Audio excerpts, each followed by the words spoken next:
This is our class person, and we have 3 fields in it. One of them, underscore person ID, is private, which means that outside this class person, we do not have an access to this field. For example, in this class program, in method main, after we create person P1, we do not have access to this field person ID because it's private. We do not have access not to set and not to get the value of this field because it's private. Of course, we have a method called getPersonID. This method is a public. That's why we can access this method outside this class person in this class program. We can access this method because it's public.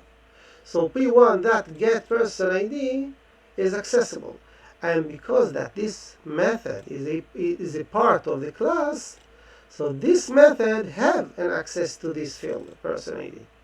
That's why we can call this method and ask this method to give us the value of underscore person ID, and then we have the value and we can print it.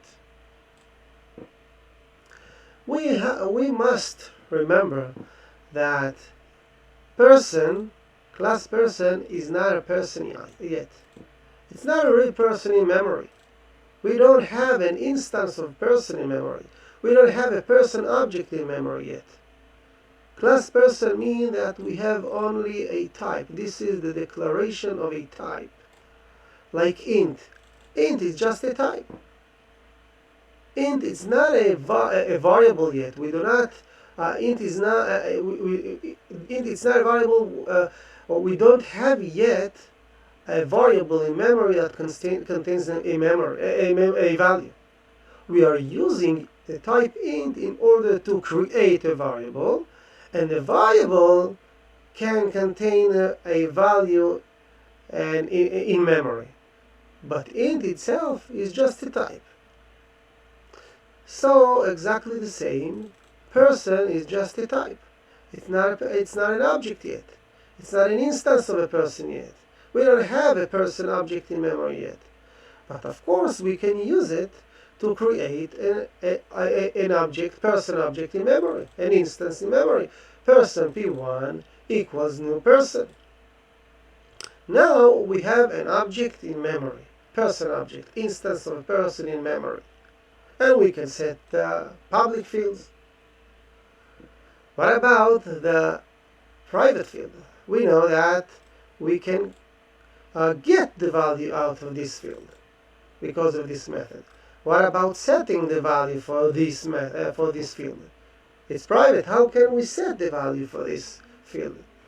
Well, we could, of course, create another method to set the value for this field. This method is called setPersonID, and it's public. That's why we can access this method outside. For example, here, outside this class person, we can use this method. So we don't have a problem. We can use this method to send in a value and to set a value for the field, private field, underscore person ID. But we don't want that. In our application, in our program, we have another logic how to set the value for person ID. And the logic in our program say that first of all, the ID is not a decision of the person, of the user, of the programmer even. It's not our decision. The value for the person ID we must take from the database, for example. For example, of course, let's say that in our program, every person that we are creating in our program, the details we are saving in the database.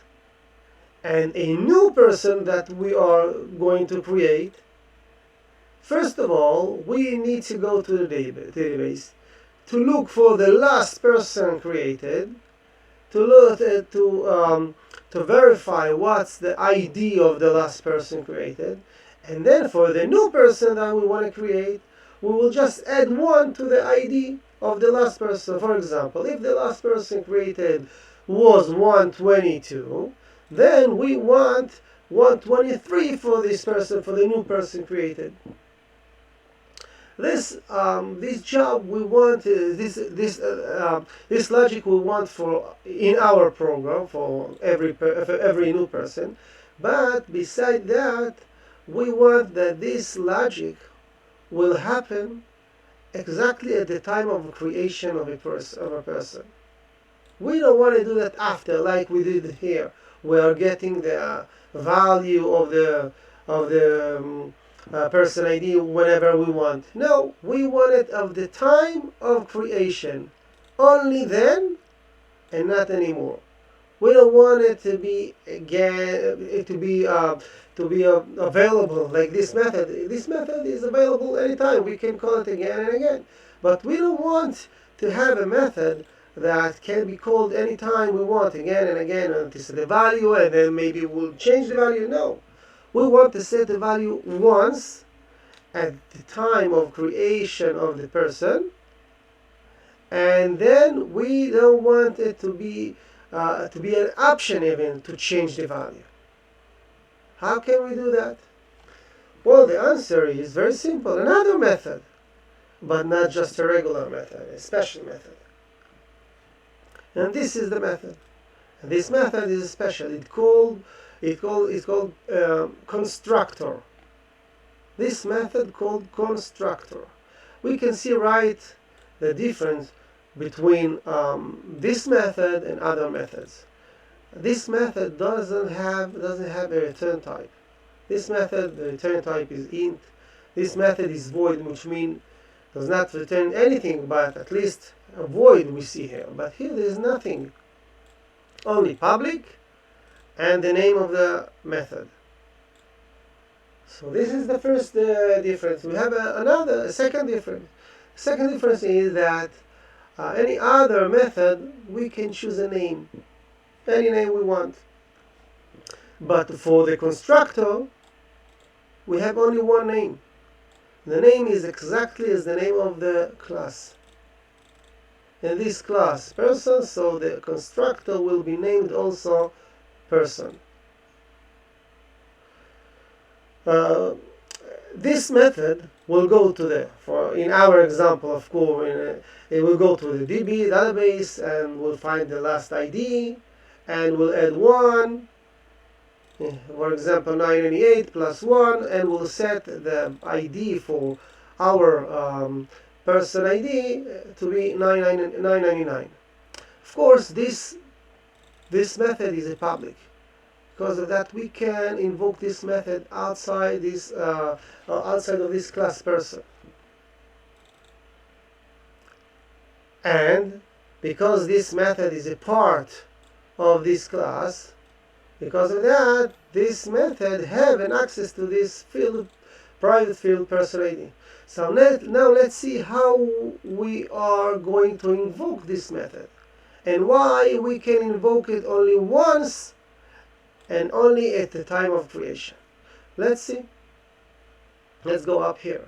Here we are creating a variable of type person called p1, and here we are actually creating the person in memory, the object, the instance in memory, new person.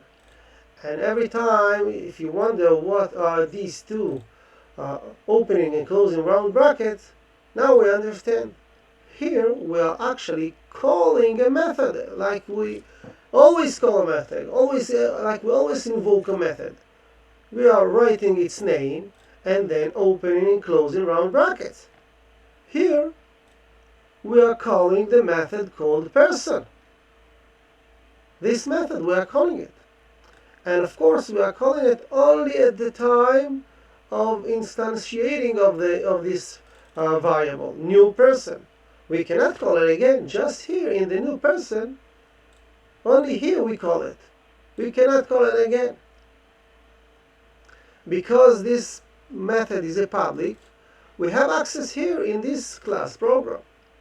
Here we call this method, of course, only once at the time of creation, exactly as we wanted at the time of creation, new person. And this method, this constructor, goes to wherever we want, brings the value and set it to person ID, even though it's private, because it's a part of, because this method is a part of class person. So this is a constructor. In the next lesson, we will continue to learn about constructor.